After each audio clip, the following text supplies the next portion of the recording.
सांझ ढलते ही थिरकने लगते थे उसके कदम, मचने लगता था शोर, डोली डोली डोली। उसके एकाएक ठुमके पर बरसने लगते थे नोट, फिर गड़ जाती थी सबकी ललचाई नजरें उसके मचलते अंगों पर।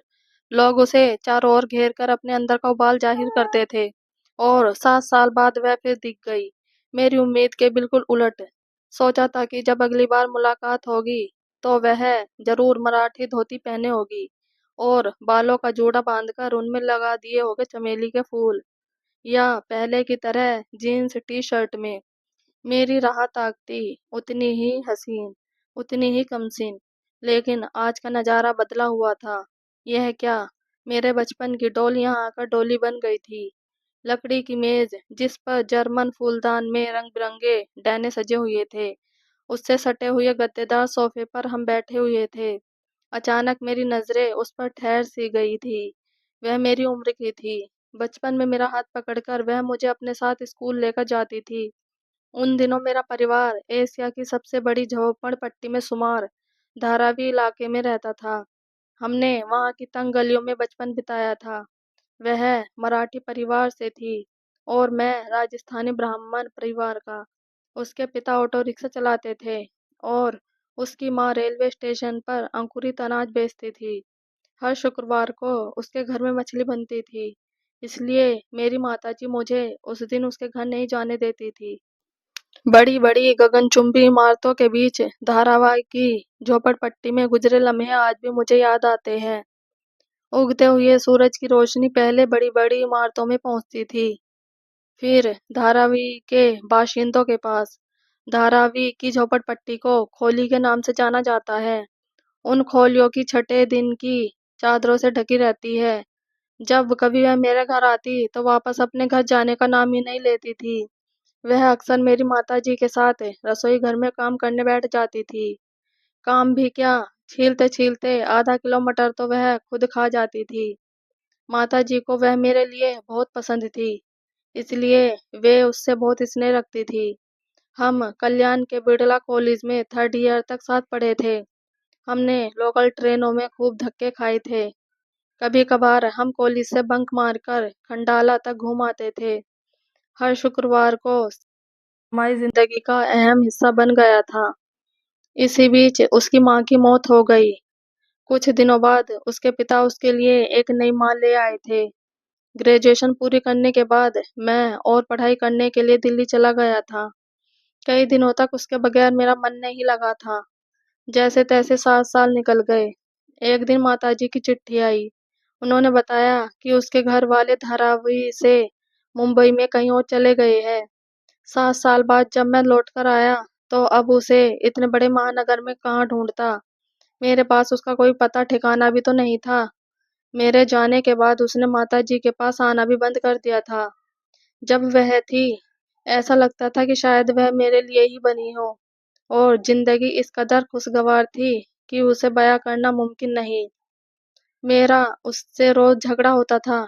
गुस्से के मारे मैं कई दिनों तक उससे बात भी नहीं करता था। तो वह रो रो कर अपना बुरा हाल कर लेती थी, खाना पीना छोड़ देती थी और फिर बीमार पड़ जाती थी। जब डॉक्टरों के इलाज से ठीक होकर लौटती थी तब मुझसे कहती, तुम कितने मतलबी हो, एक बार भी आकर पूछा नहीं कि तुम कैसी हो। जब वह ऐसा कहती तब मैं एक बार हंस भी देता था और आंखों से आंसू भी टपक पड़ते थे। मैं उसे कई बार समझाता कि ऐसी बात मत किया कर जिससे हमारे बीच लड़ाई हो और फिर तुम बीमार पड़ जाओ। लेकिन उसकी आदत तो जंगल जलेबी की तरह थी, जो मुझे भी गोलमाल कर देती थी। कुछ भी हो, पर मैं बहुत खुश था, सिवा पिताजी के, जो हमेशा अपने ब्राह्मण होने का घमंड दिखाया करते थे। एक दिन मेरे दोस्त नवीन ने मुझसे कहा, यार पृथ्वी, अंधेरी वेस्ट में रेड क्रॉस नाम का बहुत शानदार बियर बार है। वहां पर डोली नाम की डांसर गजब का डांस करती है। तुम देखने चलोगे क्या? एक आध घूंट बियर के भी मार लेना, मजा आ जाएगा। बियर बार के अंदर के हालात से मैं वाकिफ था। मेरा मन भी कच्चा हो रहा था कि अगर पुलिस ने रेड कर दी तो पता नहीं क्या होगा। फिर भी मैं उसके साथ हो लिया। रात गहराने के साथ बियर बार में रोशनी की चमक बढ़ने लगी थी। नकली धुआं उड़ने लगा था। धमाधम तेज म्यूजिक बजने लगा था। अब इंतजार था डॉली के डांस का। अगला नजारा मुझे चौंकाने वाला था। मैं गया तो उसने डॉली का डांस देखने था, पर साथ ले आया चिंता की रेखाएं। उसे देखते ही बाहर के माहौल में रूखापन दौड़ गया। इतने सालों बाद दिखी तो इस रूप में। उसे वहां देखकर मेरे अंदर आग फूट रही थी। मेरे अंदर का उबाल तो इतना ज्यादा था कि आंखें लाल हो आई थी। आज वह मुझे अनजान सी आंखों से देख रही थी। इससे बड़ा दर्द मेरे लिए और क्या हो सकता था। उसे देखते ही उसके साथ बिताई यादों के झरोखे खुल गए थे। मुझे याद हो आया कि जब उसकी माँ जिंदा थी तब तक सब ठीक था। उनके मर जाने के बाद सब धुंधला सा हो गया था। उसकी अल्लड़ हंसी पर आज ताले जड़े हुए थे। उसके होठों पर दिखावे की मुस्कान थी। वह अपने आप को इस कदर पेश कर रही थी जैसे मुझे कुछ मालूम ही नहीं। वह रात को यहाँ डांसर का काम क्या करती थी और रात की आखिरी लोकल ट्रेन से अपने घर चली जाती थी। उसका गाना खत्म होने तक बियर की पूरी 2 बोतलें मेरे अंदर समा गई थी। मेरा सिर घूमने लगा था। मन तो हुआ उस पर हाथ उठाने का, पर एकाएक उसका बचपन का मासूम चेहरा मेरी आंखों के सामने तैर गया।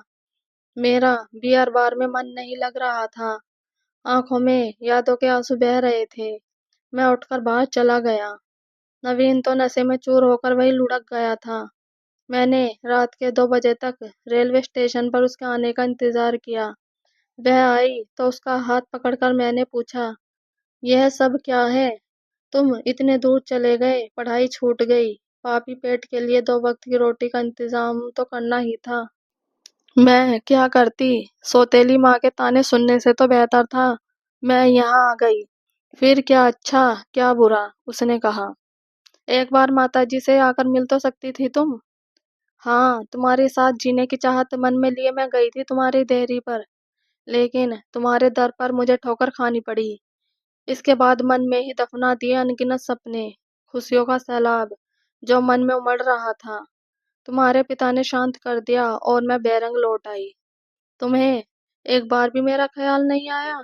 कुछ और काम भी तो कर सकती थी, मैंने कहा। कहाँ जाती? जहाँ भी गई सभी ने जिस्म की नुमाइश की मांग रखी। अब तुम ही बताओ मैं क्या करती? मैं जानता हूँ कि तुम्हारा मन मैला नहीं है। कल से तुम यहाँ नहीं आओगी। किसी को कुछ कहने समझाने की जरूरत नहीं है। हम दोनों कल ही दिल्ली चले जाएंगे। अरे बाबू, क्यों मेरे लिए अपनी जिंदगी खराब कर रहे हो? खबरदार जो आगे कुछ बोली। बस कल मेरे घर आ जाना। इतना कहकर मैं घर चला आया और वह अपने घर चली गई। रात सुबह होने के इंतजार में कटी। सुबह उठा तो अखबार ने मेरे होश उड़ा दिए। एक खबर छपी थी, रेड क्रॉस बार की मशहूर डांसर डॉली की नींद की ज्यादा गोलियां खाने से मौत। मेरा रोम रोम कांप उठा। मेरी खुशी का खजाना आज लुट गया और टूट गया प्यार का धागा। शादी करने के लिए कहा था, मरने के लिए नहीं। मुझे इतना पराया समझ लिया, जो मुझे अकेला छोड़कर चली गई। क्या मैं तुम्हारा बोझ उठाने लायक नहीं था? तुम्हें लाल साड़ी में देखने की मेरी इच्छा को तुमने क्यों दफना दिया? मैं चिल्लाया और अपने कानों पर हथेलियां रखते हुए मैंने आंखें भींच ली। बाहर से उड़कर कुछ टूटे हुए डैने मेरे पास आकर गिर गए थे। हवा से अखबार के पन्ने भी इधर उधर उड़ने लगे थे। माहौल में फिर सन्नाटा था, रूखापन था। गम से भरी उगती हुई सुबह थी वह। अगर आपको हमारी स्टोरी पसंद आई हो तो प्लीज लाइक, कमेंट और सब्सक्राइब जरूर कीजिएगा।